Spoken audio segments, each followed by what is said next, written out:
Hi y'all, happy Monday. I am back in the States, back in beautiful Rhode Island, and it's not so beautiful right now because it's kind of cooler and sort of raining, but that also comes with the season. It is February after all, and so a bit of rain, a bit of cooler weather is what is well expected.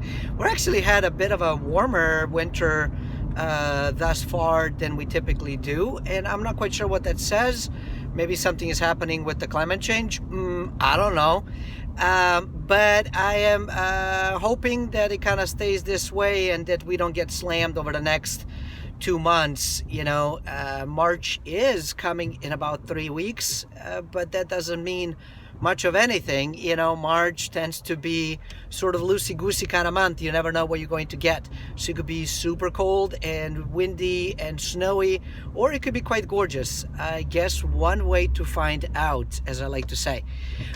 So I wanted to do a very special video today for you, and that is the video of when I travel, folks typically ask of how do you kind of keep up with the time zone changes and sort of the tips and tricks that work for you. So here's some of the things that I like to do, and maybe this is going to be helpful to you.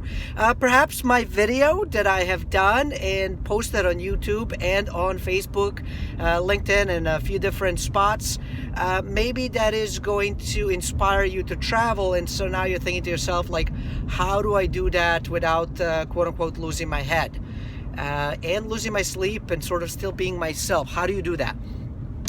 One of the things that I like to travel light, so I typically have basically a backpack and a small carry-on suitcase only.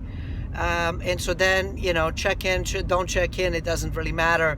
It's easy to kind of go along. I have an Osprey bag, so it's a rolly bag that backpack attaches to, so I could roll the whole thing, and it also turns into a backpack. So when I'm in Europe, a lot of those cobblestone roads and stairs and that kind of stuff are not really well suited for the wheels, and carrying it around in your hand is kind of awkward. So the cool piece about it is that it turns into a backpack. I can strap it onto my back and be super mobile.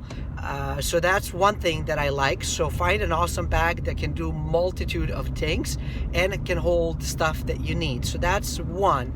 The second one is most of the trips to Europe, I fly out of Boston.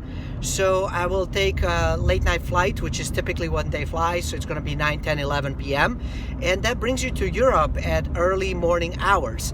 I try my best to sort of fall asleep, which is super easy for me because I'm an early bird anyways. And it's really hard for me to actually stay awake for my flights to get to Europe. But, I managed through. I try to have some coffee much later in the day than I typically do, just to make my flights. And then, I'll typically wait for the dinner, have a glass of wine, and I am out. Next thing I know is we've landed to wherever in Western Europe that I am landing into, or if you're flying to Eastern Europe or even Istanbul, Turkey, a flight is a bit longer, so you get a bit longer sleep. And then the trick is to really force yourself not to go and take a nap that first day that you come. So check in, drop off your bags, and then just be very active, walk all over the place, do stuff, schedule a fairly light day, but an interesting day where I get to go and see a lot of things.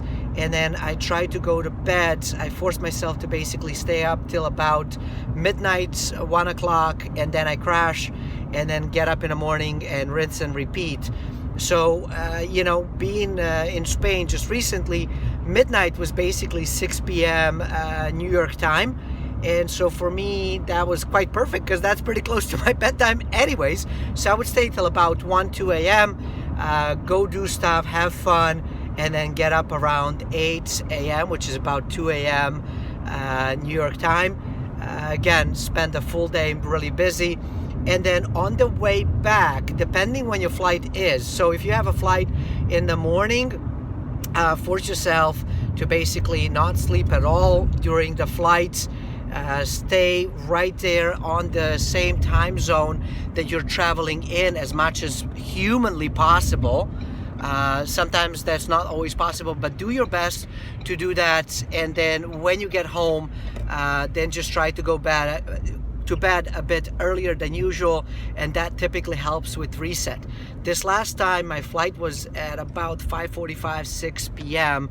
Barcelona time, and I was just exhausted, and so staying up and awake wasn't quite an option for me this time around because I was quite tired. So I took about 2.5, 3 hour nap, and kind of woke up, and then, got home. By the time I got home, it was probably about midnight. Went to bed, slept in till about 7, and that helped. It was a bit sort of on a slower end of things, but I was doing some work still. Nothing too extenuating, nothing that requires a lot of thinking. So I took it fairly easy in my first day back, and then went to bed at relatively reasonable amount of time, and then get up right on time. So that's really what has helped me, and the reason I share, like I said, this with you is because hopefully it will help you kind of how do you really reset your life and your time to traveling. I find that traveling east is much easier for me than traveling west.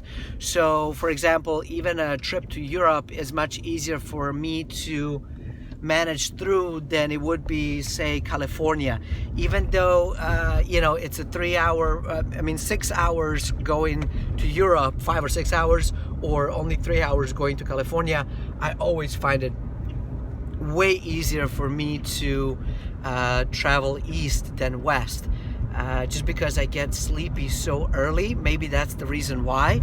So I feel like I'm partying it up, staying in Europe till like 6 a.m., till 12 a.m., which is basically 6 p.m.